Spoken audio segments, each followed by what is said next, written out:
I'm doing great. We have a gorgeous day on store. I have to thank you guys for that. The observatory bringing in all the weather information. Naturally. Yeah, absolutely. And you guys have at different locations. Let's talk about the different sort of centers that you have. Sure. So the Mount Washington Observatory, for those folks who might not know, it's a private, nonprofit, member-supported organization, and we kind of exist in two places. We have our Weather Discovery Center in North Conway, New Hampshire, where we have a bunch of exhibits that are interactive for folks of all ages. And of course, we also have our weather station at the summit of Mount Washington, where observers go out on the hour, every hour, and take weather observations. And how long have they been doing that? We celebrated 80 years this year, so they started up in 1932. Wow, it's one of the longest running weather observation centers, isn't it? I believe so. Yes, it's special because it's manned. It's actually run by people all the time. Yeah, it's amazing. So the Weather Discovery Center, that's within the last 10 years, right? I believe so, yes. And an amazing place. What is your favorite interactive exhibit in the museum? That's a really great question. I like the wall that demonstrates the wind flowing over Mount Washington. Yes, where you can kind of manipulate with the you pegs. take the magnet and you kind of just see how the fluid runs over the mountain. You see how, as the fluid gets squeezed between the summit and the tropopause, it speeds up. So you get to understand why it's so windy. Very visual for the kids, which this is what the museum's all about. And we're looking at some footage now. You actually have the tornado. Oh, there it is right there. And it is a lot of fun. You can sail boats over there. They have an air cannon. There's the tornado. And it's just amazing for kids to get in there. They can do their own little weather reports. And they also do some live reporting from the summit, correct? Yes, exactly. Now, when does that happen?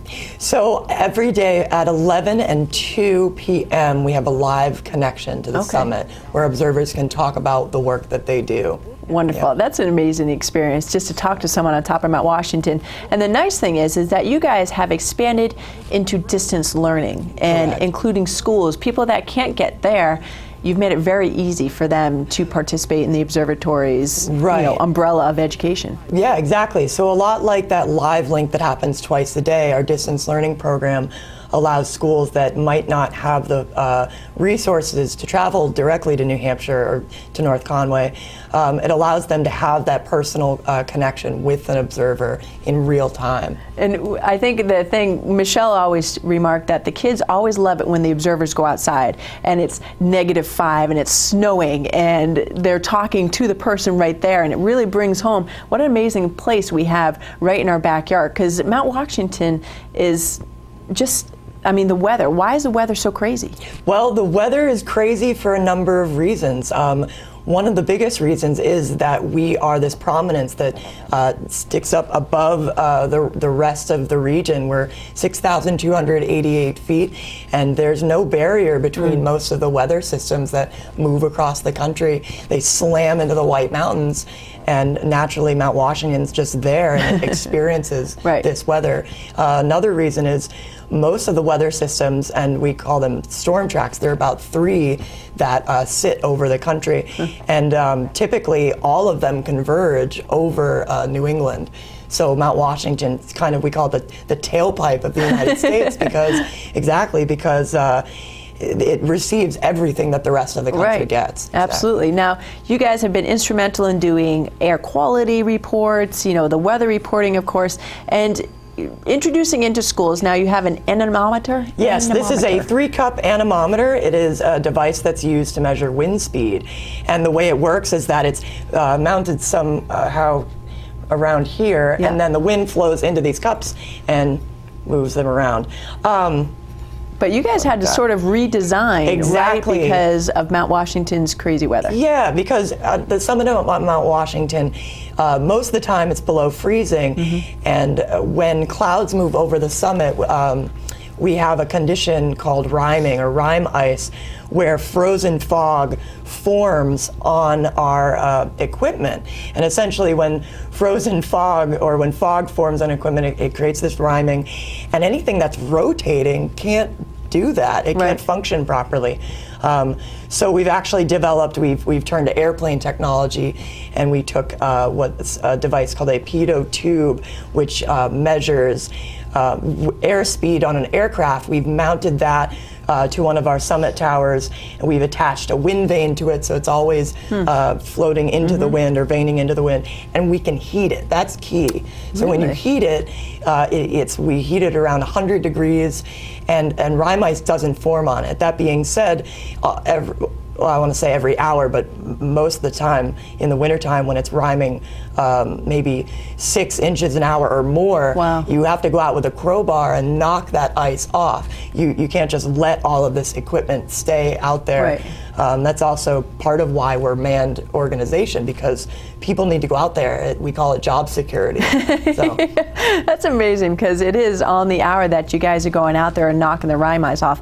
And rime ice, I think, is particularly interesting because it's contrary to what you would think, you know, how it builds up. It builds up into the wind. Yeah, I didn't mention that. Sculptures. Most people, it's kind of counterintuitive, but it literally grows into the direction of the wind as the wind is moving over it. That little molecules of water, the little water vapor molecules build up, you know, into the wind. So it's very interesting, and it actually makes for some really beautiful scenes. Yeah, we saw a little bit this morning, actually. There's tons of images that our observers take, and they're just fans of rime ice, and the morning light on the rime ice is really beautiful. It is. It's gorgeous. Now, for the people that can and want to get up to the top of Mount Washington in the wintertime, do you have opportunities for them to do that? Yes, I'm glad you brought that up. So this winter, every winter, we have day trips and edu-trips. And day trips and edu-trips begin in January. They run through March. And basically what they are is they are trips to the summit via our snowcat. So we have a snowcat vehicle for anyone who's which is an experience. Yeah, for anyone who knows like ski mountains, this is like a groomer machine, but we kind of have our own special one that takes us up and down to the summit. It takes our observers up every Wednesday during shift change. And you guys have like carved a snow road out of, because you get so much snow up there. It's just it's amazing. Exactly. So we don't really plow it. We groom the auto road. So we go up the 8-mile auto road and we just kind of push the snow away, but as the winter progresses, you kind of create this tunnel. I mean, it's not, you know, covered. Well, no, it's up on one side with the mountainside. It's like the snow's up to there, and then you get a beautiful view, you know. But it's just an amazing experience. I mean, I wish I could ride just the snowcat sometimes. Yeah. But then you get to go. Well, day trips go and come down the same day. Exactly. So day trips, you meet at the base of the auto road at 8:30 in the morning, and you go up in the cat. You know, you get out periodically for pictures, and then you get up and you have a tour of the weather station, you meet the observers, see what life is like up there, you have lunch, you might hike around the mountain a little bit, weather depending, and then you come back down. So it's quick. Come back down, you're probably back in North Conway by 5. Okay, maybe. And are there themes to those, or is that safe for the day trips? Day trips aren't really themed, they're more, the theme is Mount Washington, the theme is the observatory. Whereas our edu-trips are our winter summit adventures where you come up to the summit. Similar to a day trip, you start at 8:30 in the morning, but you go up and they're all themed, as you said. So photography, weather, we have, exactly. So mountaineering. Yes, you're right on there. And the special thing about that is you have a few more meals, you stay over, you get to have dinner with the observers, you get to meet the night observers. They have a very unique function within the organization, and they have some amazing stories, and they just have so much to talk about. So as our if it weren't are overnight enough trips. Just the unique place that we have, but we have some photos actually that you brought. So if Hans wants to bring them up, we can kind of describe. There's so the this snowcat. is the snowcat going up the auto road, and you'd be in the back there, the little cab. Nice. And it's heated, don't worry. This is an image from one of our older snowcats, but this gives you an idea of the road conditions as you're going up. It's amazing. There's a group there. Yeah, group. Could be a day trip, could be an edu trip. This is dinner up there, and it's actually quite comfortable. Oh my gosh, I've had the best meals there. And yes, I eat very well, I sleep very well at the summit, it's amazing. The Wildcat with Marty, the Wildcat, our own Wildcat. That's gorgeous. Yeah, it's pretty amazing, and I haven't been up there for winter yet, so I'm super psyched.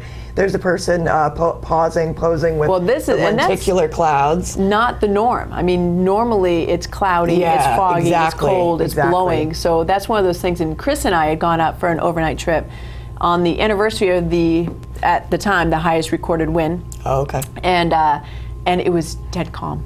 And I think the last time we had an observer on, we were talking about it, but the aurora borealis was out. It was like around that's fleeces, incredibly lucky. And it is. And the winter is just so amazing up there. And for people that don't have the mountaineering skills especially, this is a great opportunity to get snowcat up and down, stay in a nice place. You know, they have bunk beds and stuff like that. They feed you. It's quite an experience. I want to bring my dad up there because he would really love like the photography part of things, because it is a different environment to take photos in. Yeah, it's great. We've had a couple different family groups come up this summer, and it's a great bonding experience, especially for people in the aviation field. Basically any kind of field, but it's got something for everybody. Absolutely. And they can find more information about the EduTrips and day trips online? Yes, at mountwashington.org for certain. Great. Will, did we have everything? I think, I'm like, we talked for a while. Well, thank you so much for joining us. You have to come back. And again, those trips start in the first week in January, but you do want to reserve in advance because they do fill up. Yes. So especially the EduTrips, they do fill up. And also, just to put a quick note out there, there are volunteer opportunities. And usually you have to be a summer volunteer before you do a winter volunteer. But definitely get in contact because you can go up, stay for a week or so? Yes, you stay up with the shift that goes up on Wednesday and comes back down the following Wednesday. Also a popular thing, so you do need to call ahead. Yeah. Of course. But Will, thanks again for joining us. Thank you. All right, folks, we have more to come here on the show. We're going to be doing Watch and Win. I can feel it coming on.